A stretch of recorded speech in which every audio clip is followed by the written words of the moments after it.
Assalamu alaikum. I am Khadim Hussain, BS Nursing, graduated from Dow University of Health Sciences.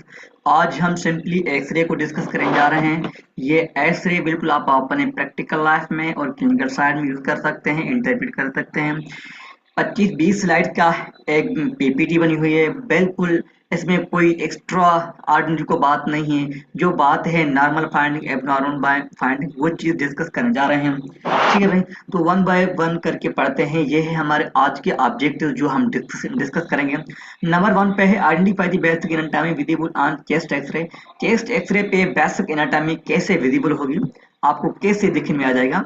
Explain the visibility and color representation of different parts of chest anatomy on X-ray। आपको पता है कि chest x ray simple क्या चीज है कि जहाँ पे काला सा नजर आ जाएगा, लेकिन फिर भी हम कलर रिप्रेजेंटेशन को देखेंगे कि कुछ ना कुछ कलर में डिफरेंस आ जाएगा जो चीज को आइडेंटिफाई करने में हेल्प करेगा।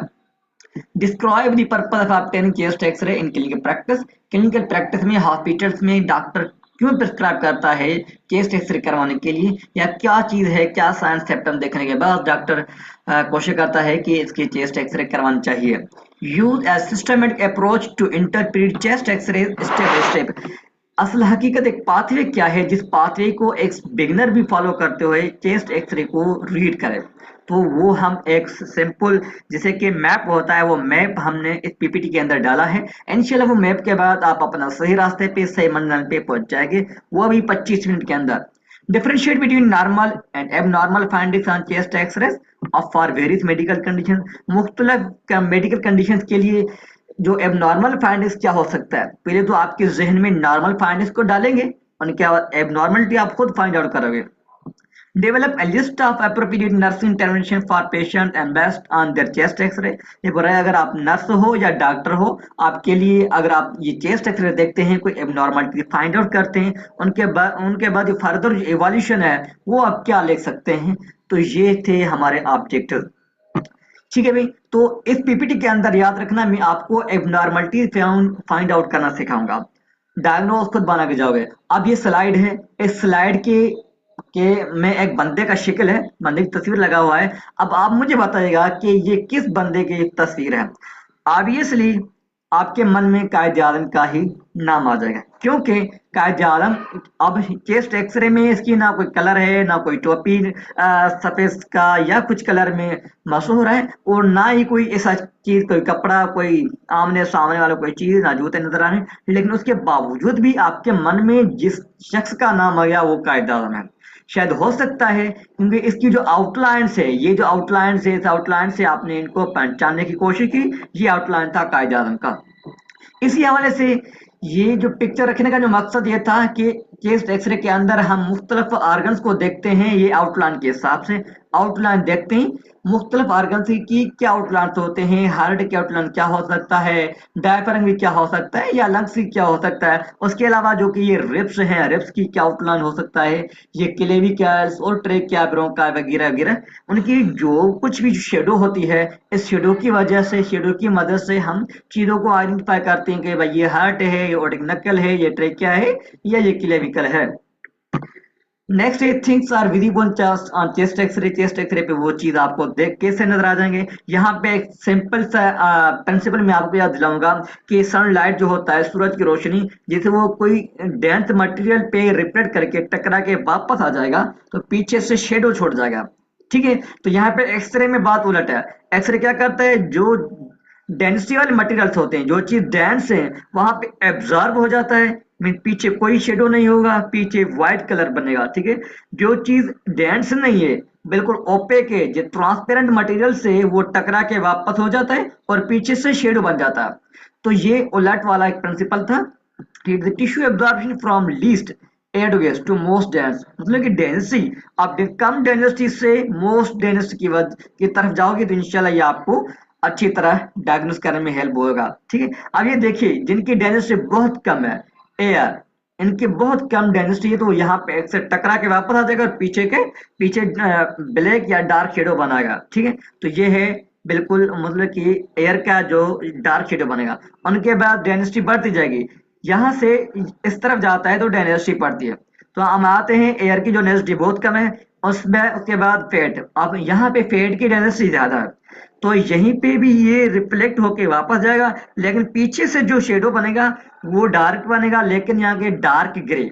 ठीक है, क्योंकि यहाँ पे कुछ एब्जॉर्ब हो जाता है। जैसे डेंसिटी बढ़ती जाएगी कुछ एब्जॉर्ब होती जाएगी, कुछ रिफ्लेक्शन होती जाएगी, तो यहाँ पे डार्क ग्रे बनेगा। ठीक है, ये पेट का जो एक्सरे होगा वो डार्क ग्रे बनेगा। जैसे ही पेट से ऊपर कोई चीज है जिसकी डेंसिटी ज्यादा है तो वो सॉफ्ट टिश्यूज हैं। अब सॉफ्ट टिश्यू में क्या होगा, कुछ रिफ्लेक्ट होगा और कुछ एब्जॉर्ब हो जाएगा, तो एज रिजल्ट क्या कलर रिप्रेजेंटेशन होगी, वो होगा ग्रे। ठीक है, बोन बिल्कुल सफेद है क्योंकि बोन की डेंसिटी ज्यादा है तो वहां पे एब्जॉर्ब हो जाता है, जैसे एब्जॉर्ब हो पाएगा तो कोई भी रिफ्लेक्शन कोई शेडो वगैरह नहीं बनेगा, तो सफेद कलर बनेगा। जैसे बोन से बढ़कर कोई चीज है जिसकी डेंसिटी ज्यादा है तो वो मेटल है। जैसे कि कोई सिक्का, कोई ज्वेलरी, कोई ऑर्नामेंट, अगर कोई चीज कोई शख्स या कोई खवातीन वगैरह वो पहना हुआ है तो एक्स रे उससे एब्जॉर्ब हो जाएगा। जैसे एब्जॉर्ब हो जाएगा तो उनकी जो रिफ्लेक्शन है या जो पिछली शेडो बनेगा वो शेडो नहीं बनेगा, क्योंकि वो एब्जॉर्ब हो गया तो पीछे से वाइट शेडो बनेगा, वाइट रिफ्लेक्शन। ठीक है, ये था कलर रिप्रेजेंटेशन। तो इसी वाले से chest X ray is plan for, जैसे कि हमने पता है कि पर्पस क्या चीज है, क्यों करवाते हैं, वो इसलिए क्योंकि इवोल्यूशन ऑफ सेप्टम्स, कुछ सेप्टम्स को इवोल्यूट करने में एक्सरे करवाते हैं ताकि पता चले कि ये सैंड सेप्टम जो पेशेंट बता रहा है उनको प्रूफ करने के लिए। जैसे कि शार्पनेस ऑफ ब्रीथ, पेशेंट को सांस लेने में दिक्कत हो रही है, बुखार आ रहा है या खांसी हो रही है, वेट लॉस कर रहा है, वेट लॉस कर रहा है, वेट लॉस का एक्सरे से क्या ताल्लुक है, क्योंकि टीबी के जो पेशेंट्स होते हैं वो वेट लॉस करते हैं। अब वेट लॉस हमारे जो डाउट है डिफरेंशियल बना रहे हैं कि ये टीबी का पेशेंट तो नहीं हो सकता, तो इसलिए हम चेस्ट एक्सरे करवा रहे हैं। इवाल और फीवर के साथ जो पेशेंट आते हैं वो नमूने के होते हैं। ठीक है, इवोल्यूशन ऑफ फिजिकल फाइंडिंग्स, जैसे कि फिजिकल साइंस, हाइपोक्सिया हो गया, ऑक्सीजन की कमी हो रही है, respiratory findings and cardiac findings. Respiratory findings में मुख्तलिफ टाइप्स ऑफ डिजीज जैसे कि एस्थमा हो गया, सीओपीडी, ब्रोंकाइटिस या एम्फाइसीमा वगैरह, नमूनिया वगैरह, इन चीजों को देखते हैं, पल्मोनरी इफ्यूजन, पल्मोनरी एडिमा वगैरह। या कार्डिक फाइंडिंग्स, कार्डिक फाइंडिंग्स ये बता रहा है कि भाई उनकी कार्डियोमेगाली तो नहीं है या कहीं पे डेक्स्ट्रोकार्डिया तो नहीं गया पेशेंट, तो ये चीज हमें एक्सरे के जरिए हम फाइंड आउट करते हैं। या उनके लिए भी हम ये एक्सरे प्लान करते हैं ताकि किसी ट्यूब किसी लाइन की पोजीशन को करेक्ट करने के लिए। जैसे कि अगर ईटीटी का पेशेंट है, आप कोई नर्स या कोई स्टाफ जा रहा है ईटीटी कराने के लिए तो एक्सरे कराता है ताकि पता चले कि ये क्या ट्रेकिया के अंदर एग्जैक्ट पोजीशन में है या नहीं है। ये एनजी सेक्शन करवाते हैं डॉक्टर या नर्स, तो इसलिए भी ये चेस्ट एक्सरे कराते हैं कोई चीज स्टमक में है या नहीं। उनके अलावा मोस्ट मोस्ट जो आईसीयू में जो कि एक प्रोसीजर हो रहा है वह है एंजियोकार्डियोग्राफी, जो कि पेशेंट हार्ट ब्लॉक के साथ आते हैं तो उनकी हार्ट ब्लॉक की पोजीशन देखने के लिए हम डायल एक कलर डालते हैं और उन चीज को उस ब्लॉक को हम एक्सरे के जरिए एक्सरे की मदद से देखते हैं।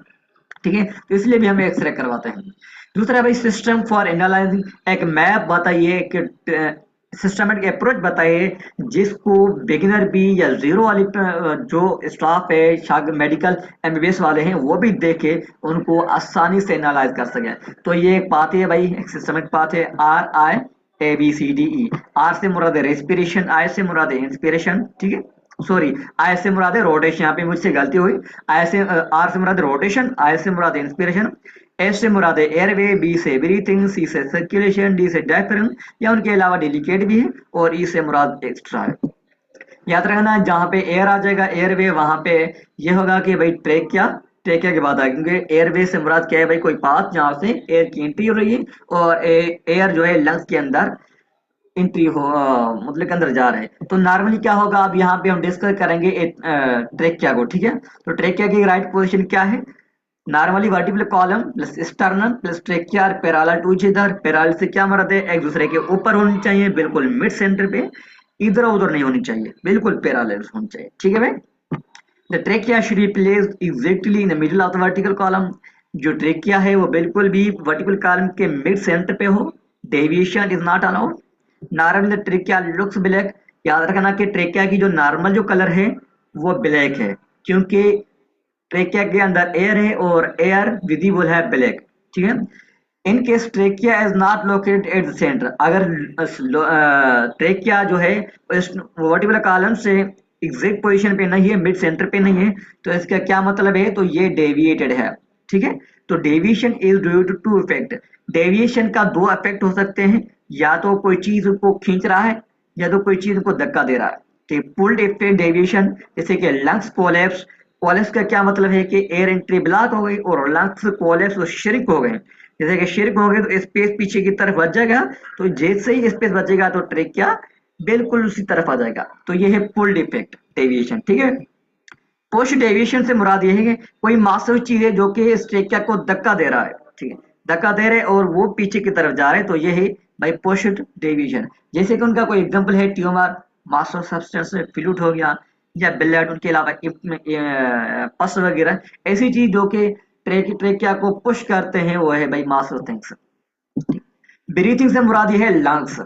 Normally both lungs look black. Normally दोनों जो लंग्स होते हैं उनकी जो फाइंडिंग होती है वो ब्लैक होती है, क्योंकि लंग्स के अंदर एयर है और एयर लुक्स ब्लैक। अच्छा, अगर दोनों ब्लैक है तो दोनों के अंदर हम एबनॉर्मलिटी कैसे फाइंड आउट करेंगे? क्या इनके लिए कोई क्राइटेरिया है, या कैसे हम तुक्के लगाएं कि भाई ये एम्फाइसीमा है या ये निमोथोरक्स है? तो if the both lungs are more black, याद रखना, the find abnormality in the lungs by comparing them. Abnormality अगर फाइंड आउट करना है, दोनों को कंपेयर करो, दोनों लंग्स को कंपेयर करो। अगर इक्वली है, नॉर्मल इक्वली है तो ये नॉर्मल है। अगर इक्वली नहीं है, एक ज्यादा डार्क है दूसरा कम डार्क है, तो ये नीमोथोरेक्स हो सकता है। If both lungs are more black, in case दोनों lungs more black हैं, and flattened diaphragm, और ये जो पेशेंट जो डायफ्राम है ये फ्लैटेंड है। कंडीशन क्या है? डायफ्राम, डायफ्राम जो है फ्लैटेंड है और जो लंग्स ब्लैक है, तो इट इज द एम्फाइसीमा। ये पेशेंट क्या है? एम्फाइसीमा के पेशेंट हो सकता है। If one lung is more black than other, अगर एक लंग, दोनों नहीं, कंडीशन ये है कि एक लंग अगर मोर ब्लैक है देन अदर, तो इट इज न्यूमोथोरेक्स, ठीक है। सिंपली न्यूमोथोरेक्स क्या पेशेंट हो सकता है। सर्कुलेशन, सर्कुलेशन से मुराद है हार्ट, ठीक है। Usually the heart lies in the mediastinum. आमतौर पे जो हार्ट है वो मेडिस्टेनम की पोजीशन पे है। अब मेडिस्टेनम क्या पोजीशन है कि भाई दोनों लंग्स के बीच में जो एक्स्ट्रा स्पेस है, this is called mediastinum. Space between two lungs is called mediastinum, और हार्ट दोनों लंग्स के बीच में ही है। Part of the heart may not be shown on chest x-ray. जैसे कि हार्ट की जो पोजीशन है वो थ्री डायमेंशनल स्ट्रक्चर है, वो जो सीने के अंदर भी है और सीने के बाहर है, लेकिन एक्सरे के अंदर सामने वाली चीज नजर आएगी, पीछे की नजर नहीं आएगी। तो कुछ हिस्सा नजर आ जाएगा हार्ट का, कुछ हिस्सा नजर नहीं आएगा। जो चीज नजर नहीं आएगा वो क्या चीज है? Left atrium is not visible, right ventricle is not visible, and inferior vena cava is not visible. तो ये तीन जो ऑर्गन्स हैं, तीन parts of heart are not visible on chest X ray. अच्छा, ये विजिबल हो सकते हैं किस एबनॉर्मलिटीज के साथ? The left atrium and right ventricle can only be visible if they become large. ये इस शर्त में, इस कंडीशन में शो होंगे जब वो, उनकी जो साइज बढ़ेगी। जैसे कि लेफ्ट एट्रियम इनलार्जिंग हो गया तो वो दिखने में आ जाएगा चेस्ट एक्सरे में, और राइट वेंट्रिकल भी तभी नजर आएगा जब वो इनलार्ज होगा। तो अगर ये कंडीशन है तो डॉक्टर क्या करेगा? फिर ईसीजी प्रिस्क्राइब करेगा कि भाई अब उनके लिए नॉर्मली फाइंड करेगा, क्या देखूं, देखते हैं कि एक्सरे को मैच कर रहा है या नहीं। Normally the size of the heart is measured with the cardiothoracic ratio. Heart की जो साइज है वो कैसे मेजर करें? Cardiothoracic ratio. इससे मुराद ये है कि जो चेस्ट है, चेस्ट की साइज मेजर करो और हार्ट की साइज मेजर करो, फिर उनको डिवाइड करो, ठीक है। जैसे कि आप चेस्ट की साइज कैसे मेजर करोगे? जो डायफ्राम है, जिनका कोस्टोफ्रेनिक जो एंगल है, कोस्टोफ्रेनिक एंगल दोनों कोस्टोफ्रेनिक एंगल के बीच में डिस्टेंस है, वो मेजर करें, फिर हार्ट की साइज मेजर करें, उनको डिवाइड करें। The heart should be 50% of thorax. Heart की जो साइज है वो थोरेक्स से या तो 50% हो या 50% से कम हो। अगर ज्यादा है तो कार्डियोमेगाली हो पाएगा, ठीक है। Prominent aortic knuckles on the chest X-ray indicate chronic HTN and uncontrolled HTN। याद रखना कि जो ऑर्टिक नक्कल भी है ना, या तो विजिबल नहीं होगा, अगर विजिबल है तो इतना ज्यादा विजिबल नहीं होगा, बस मामूली से दिखने में आ जाएगा। इनकेस ये प्रोमिनेंट ऑर्टिक नक्कल है, मैं बिल्कुल हर कोई देख रहा है कि कौन सा ऑर्गन है, हार्ट का कौन सा पार्ट है, तो ये हो सकता है HTN, मतलब क्रोनिक, जो कि क्रोनिक हाइपरटेंशन के साथ जो पेशेंट है, या हाइपरटेंशन अर्जेंसी या हाइपरटेंशन जो कि इमरजेंसी है, उनकी पेशेंट में ऑर्टिक नक्कल बिल्कुल विजिबल होगा। बाकियों में aortic knuckle is not visible, it's normal finding. The left part of the heart is concave shaped. याद रखना कि जो left part of the heart जो होते हैं वो नॉर्मली कनकेव शेप्ड है। And it becomes straight in L A, in case अगर वो स्ट्रेट हो जाए तो ये एबनॉर्मलिटी है। तो एबनॉर्मलिटी क्या हो सकते हैं? लेफ्ट एट्रियल इनलार्जमेंट, जैसे कि मैंने आपको ऊपर से बता के आया हूँ कि लेफ्ट एट्रियल इनलार्जमेंट कैसे पता चलेगा, क्योंकि उनकी जो लेफ्ट साइड है वो स्ट्रेट नजर आ जाए, और राइट वेंट्रिकल तो वैसे भी आपको नजर आ जाएगा जब उनकी जो बार्डर होती है या कार्डियोफेरेंट एंगल खत्म हो जाए, उसी वाले से। अब आ गया diaphragm. Diaphragm makes two angle, इनके दो एंगल्स हैं, एक costophrenic angle, angle of the ribs with diaphragm. Ribs के वो रिब्स के साथ जो डायफ्राम डायफ्राम जो कि रिब्स के साथ है वो कोस्टोफेरेंट एंगल बनाएगी, और जो डायफ्राम जो कि हार्ट के साथ मिलकर एंगल बना रहा है वो cardiophrenic angle. Normally both angles should be visible. ये नॉर्मल फाइंडिंग ये है कि दोनों ही जो एंगल है वे बिल्कुल विजिबल होने चाहिए, कोस्टोफेरेंट की भी दिखने में आ जाए और कार्डियोफेरेंट के एंगल भी दिखने में आ जाए। इनके तो दिखने में नहीं जा रहे हैं तो एबनॉर्मलिटीज है। इट्स एक्सरे फाइंडिंग्स आर, क्या क्या एक्सरे फाइंडिंग्स हो सकता है भाई? वो डायफ्राम एलिवेशन भी हो सकता है, वो फ्लैटन भी हो सकता है, यानी कोई ना कोई एंगल ब्लंट भी हो सकता है, और इनविजिबल हो सकता है। तो ये चार एबनॉर्मल फाइंडिंग्स है डायफ्राम के। In case pulmonary effusion, the costophonic angle is not visible. आ गया। यहाँ पे क्या बोल रहा है कि normally both angle should be visible, in case वो विजिबल नहीं है तो एबनॉर्मलिटी है। क्या एबनॉर्मलिटी है? पल्मोनरी इफ्यूजन में कोस्टोफ्रेनिक एंगल गायब हो पाएगा। याद रखना पल्मोनरी इफ्यूजन में एक और साइन भी है जिसको हम बोलते हैं मीनस का साइन, मतलब कि वो होमोजीनियस डिवाइड हो पाएगा, और जो लंग्स का ऊपर जो है वो ब्लैक नजर आएगा, वो भी कनकैव शेप। ठीक है, बाकी बिल्कुल होमोजीनियस स्ट्रक्चर जो व्हाइट हो पाएगा, जिसे called pulmonary एफियन, and it is diagnosed with the help of diaphragm. अब आगे हैं डिलीकेट। डिलीकेट में क्या चीज देखते हैं भाई? X ray findings of fracture ribs and clavicle. जैसे कि भाई एक्सीडेंट हो गया तो उस पेशेंट का आप देख रहे हैं कि फ्रैक्चर हो गया, रिब्स फ्रैक्चर हो गए, या ये चीज क्लेविकल फ्रैक्चर हो गया। आपको ये तो पता होगा फ्रैक्चर है, लेकिन कौन सा रिब फ्रैक्चर है, कहाँ पे, राइट है, लेफ्ट है, तो वो चीज आप लोग देखने के लिए चेस्ट एक्सरे करवाते हैं। एक्स्ट्रा से मुराद ये है जो मैंने आपको पहले बता चुका हूँ कि ईटीडी ट्यूब के लिए हम ये यूज करते हैं, रायंस ट्यूब को डालने के लिए यूज करते हैं, या foreign bodies like jewellery coins को देखने के लिए, उनकी पोजीशन को देखने के लिए हम चेस्ट एक्सरे करवाते हैं। आ गया रोटेशन। जैसे ही पेशेंट को आप ले जाते हैं किसी रेडियो डिपार्टमेंट के अंदर जहाँ पे एक्सरे वगैरह लिया जाता है, तो पेशेंट को ये बोला जाता है कि भाई आप स्टैंडिंग पोजीशन में हो, बिल्कुल स्ट्रेट पोजीशन में हो, ना दाएं ना बाएं, बिल्कुल आपकी जो पोजीशन है वो स्ट्रेट फॉरवर्ड हो। इनकेस वो स्ट्रेट फॉरवर्ड नहीं है, दाएं बाएं है, तो वो रोटेशन की केस हो जाएगी। अगर रोटेशन है तो एक्सरे बिल्कुल गलत आ जाएगा। तो रोटेशन का ribs and clavicle up and down, ये क्या फर्क करेगा? अगर रोटेशन हो जाएगा तो नॉर्मली एक्सरे के अंदर जो क्लेविकल और रिब्स होते हैं वो अप एंड डाउन हो जाएंगे। ठीक है जी, तो अप एंड डाउन के लिए हमें अच्छा है हम रोटेशन देखिए, करेक्ट रोटेशन में हो। तो करेक्ट रोटेशन कैसा पता चलेगा? आपके सामने आपको एक्सरे दिया गया है तो आपको कैसा पता चलेगा कि भाई ये करेक्ट रोटेशन पे है? याद रखना कि trachea should be at the same distance from the centre. आपको ट्रेकिया देखना है कि भाई वो जैसे कि वर्टिकल कॉलम है उनके बिल्कुल मिड सेंटर पे होना चाहिए, और उनके जो राइट लेफ्ट जो ट्रेकिया जो क्लेविकल्स होते हैं वहां पे मिड सेंटर पे होना चाहिए, इक्वल डिस्टेंस, इधर उधर नहीं होनी चाहिए।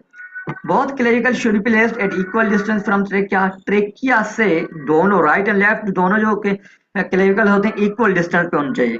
एंड वो दो क्राइटेरिया को फॉलो करता है, एक्सेप्ट करता है, तो ये रोटेशन करेक्ट है। Otherwise it is not correct and the X ray should be repeated. ठीक है भाई।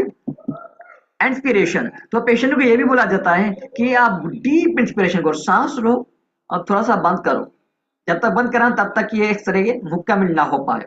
तो ये deep inspiration shows good X ray, ये क्वालिटी है भाई। एक्सरे की क्वालिटी इंस्पिरेशन और रोटेशन से ही देखा जाता है। Normally 7 to 9 ribs should be visible on good X ray. याद रखना कि जब एक्सरे आपके सामने आ जाए तो आप कम से कम एटलीस्ट 2 सेकंड के लिए आप वो रेप्स काउंट करें। वो 7 से 9 रेप्स अगर आप विजिबल हैं तो आप एक्सरे को फर्दर इंटरप्रेट करें, नहीं है तो ना करें। ठीक है, नहीं है तो करें, लेकिन कोई एबनॉर्मलिटी भी हो सकता है, लेकिन नॉर्मल ये है 7-9 है तो आगे आपका जो एक्सरे है वो नॉर्मल हो सकता है।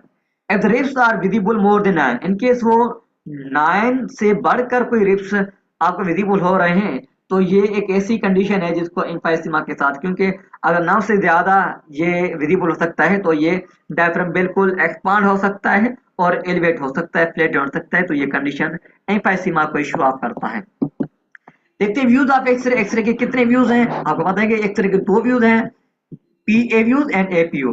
पी ए से मुराद है पोस्टीरियर एंटीरियर व्यू, ठीक है। पी ए से मुराद ये है कि जो एक्सरे बीम्स आते हैं वो पीछे से आते हैं, जो कि नॉर्मल व्यू है नॉर्मल पेशेंट के लिए।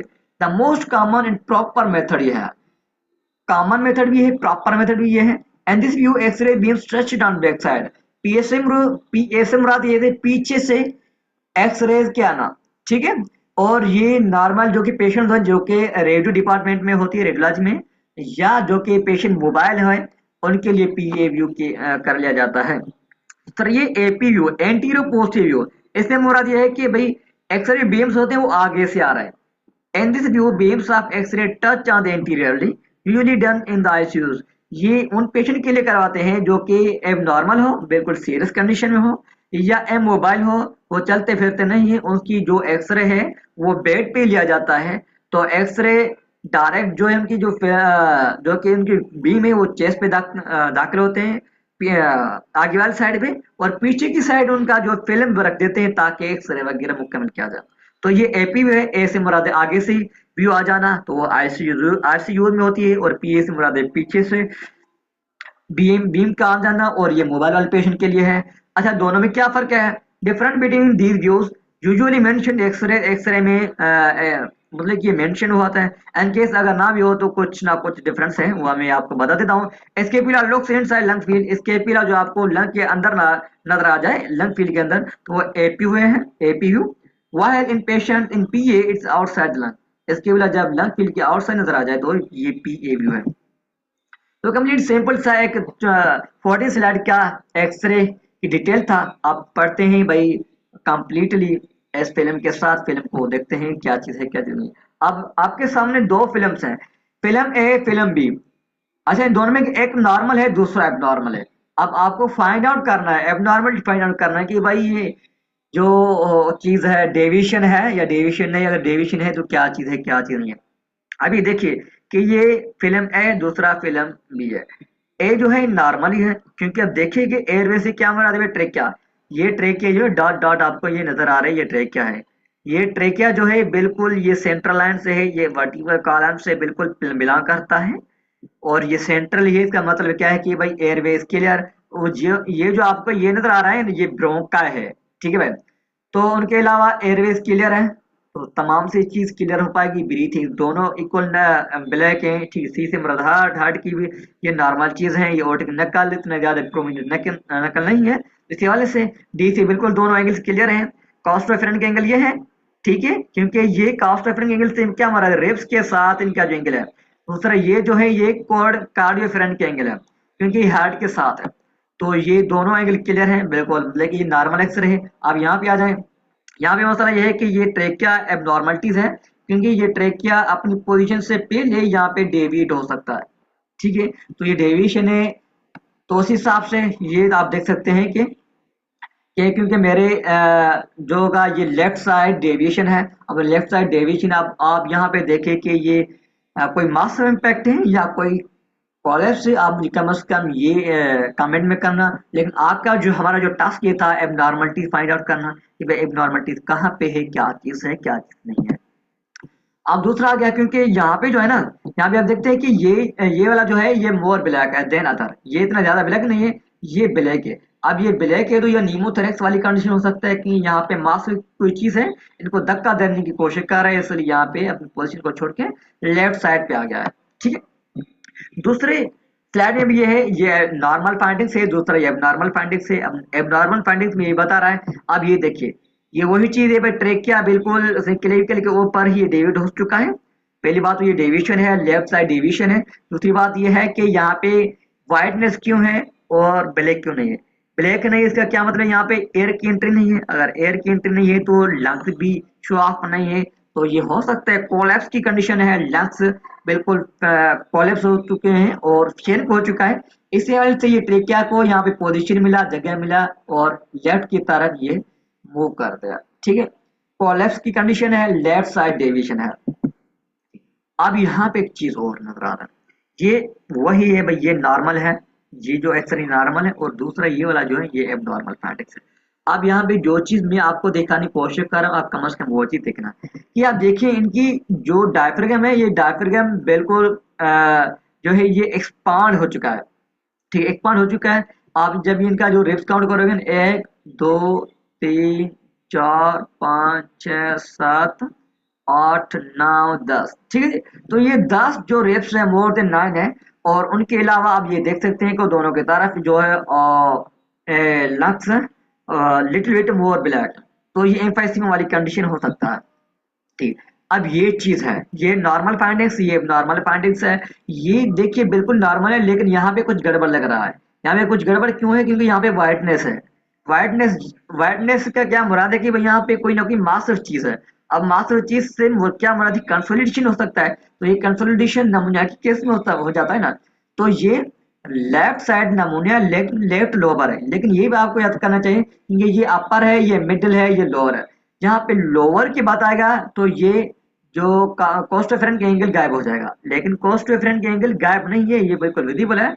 तो लोअर लोअर लोअर लोब नमूना नहीं है, ये है लेफ्ट मिडिल लोअर नमूनिया। ठीक है भाई, तो यहाँ पे नॉर्मलिटीज है, ये ब्लैक नॉर्मल है, ये पूरा सा ब्लैक है, नॉर्मल है, हार्ट ब्लैक है, ठीक है। और पोस्ट फ्रेनिक कार्डियोफ्रेनिक एंगल बिल्कुल नॉर्मल है। तो ये बिल्कुल नॉर्मल चीज है। अब यहाँ पे आ गया, ये चीज नॉर्मल है, ये एक्सरे नॉर्मल, और ये एक्सरे जो है एबनॉर्मल है।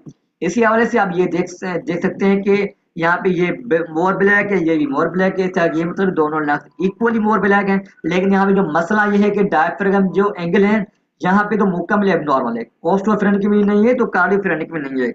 तो यहाँ पे जो कंप्लीटली होमोजेनियस जो व्हाइटनेस बता रहा है, ये किसी ना किसी एक मास्टर सब्सटेंस है, मोर डेंस है। तो ये फेल्योर वाली कंडीशन है जहाँ पे होमोजेनियस ओपेसिटी आ जाए, प्लूरल इफ्यूजन। ठीक है, ये कंडीशन याद रखना है, इस कंडीशन का नाम ये है मीनस कस्टर्न। दूसरा होमोजेनियस वाइटनेस, ये होमोजेनियस ओपेसिटी है। ये अब ये है कंडीशन, याद रख देना कि ये अब ये दो एबनॉर्मल है, ये भी एबनॉर्मल है और ये भी एबनॉर्मल है।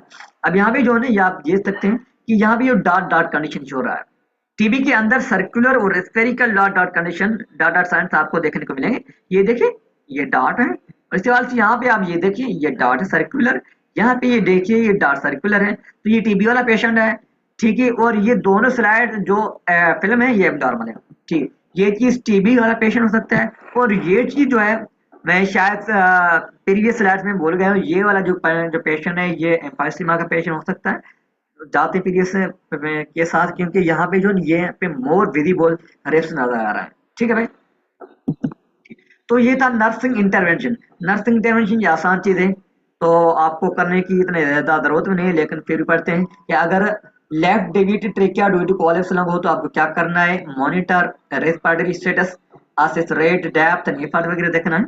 उनके अलावा एडमिनिस्टर ऑक्सीजन की, ऑक्सीजन का मिकदार में कमी हो सकता है। इंश्योर एडुकेट ऑक्सीजन भी दे सकता है, देना है। पोजीशन पेशेंट फॉलोअर्स पोजीशन देना है ताकि वो रेस्पिरेशन इजी से ले पाए और ब्रीथिंग को आसान करने की कोशिश करें। अगर in case left deviated trachea due to mass of multiple lung है, तो लंग मास या ट्यूमर है, तो इसी हवाले से क्या नर्सिंग इंटरवेंशंस ले सकते हैं? असेस द ब्रीथ साउंड्स, ठीक है, लंग साउंड देखिए। आइडेंटिफाई रिड्यूस और एब्सेंट साउंड, क्या रिड्यूस साउंड है या एब्सेंट साउंड है या क्रेकिल है, फाइन क्रेकिल वो चीज है। ऑक्सीजन थेरापी है, जितना ऑक्सीजन थेरापी प्रिस्क्राइब्ड है उसी उसी हवाले से आपको ये देना है। असिस्ट विद डायग्नोस्टिक टूल्स जैसे कि सीटी स्कैन वगैरह हो गया, बायोप्सी वगैरह हो गए, तो ये चीज आपको डायग्नोस्टिक क्राइटेरिया के तौर पे यूज करना है। Monitor monitor for science of hypoxia, जैसे कि साइनस या कन्फ्यूजन वगैरह, ये तमाम से चीज देखना है। ठीक है, तो नर्सिंग कंडीशन क्या? अगर राइट मिडिल लोब नमूनिया है तो assess airway clearance, encourage deep breathing, cough and increase expiratory position देना है, semi forward position। Antibiotic administration, ensure timely medication per doctors as per doctors order prescribe करना है और prescribe किया गया एडमिशन जो कि मेडिसिन वो देना है। Assess for the complications like P effusion, क्या चीज देखना है? पल्मोनरी इफ्यूजन देखना है अगर कोई एबनॉर्मलिटीज है तो। एम्फाइसेमा ऑक्सीजन थेरेपी दो, ब्रीथिंग टेक्निक्स है, टीच पर्सन लिप ब्रीथिंग है, position high Fowler to improve lung expansion है, स्मोकिंग सेशन है, पेशेंट को एजुकेट करे ताकि इनके जो कि सिगरेट के लिए खतरनाक है तो सिगरेट को छोड़ दें। तो फिफ्थ नंबर पे है भाई pulmonary TB, educate the patient for taking infection control protocol, isolation, surgical mask as airborne precautions है, और रूम को नेगेटिव पर रखें और रूम का जो दरवाजा बिल्कुल बंद रखें ताकि जितना प्रिकॉशंस हो सके उतना हासिल हो जाए। मेडिकेशन एडहेरेंस से मुराद ये है कि आप इनको पेशेंट को एजुकेट करें, आप उनको एनडीटीबी हमें ट्रीटमेंट दें, और उनके अलावा जो कि साइड सिम्टम जो कि साइड इफेक्ट हो आप उनको बताइए, अगर ये चीज़ आपको महसूस हो तो हमें इन्फॉर्म करें। असेस फॉर ड्रग रिएक्शन जैसे कि हेपाटॉक्सिसिटी हो सकता है, respiratory assessment, regularly check lung sounds and oxygenation, ये तमाम से चीज को देखना है। पल्मोनरी इफ्यूजन क्या क्या नर्सिंग इंटरवेंशन हो सकता है, monitor respiratory status, observe for dyspnea shortness of breath and lung sound जो कि डिक्रीज है वो चीज देखना है। पोजीशन पे ही है, अपराइट पोजीशन दो, ऑर्थोपेनिक पोजीशन पे।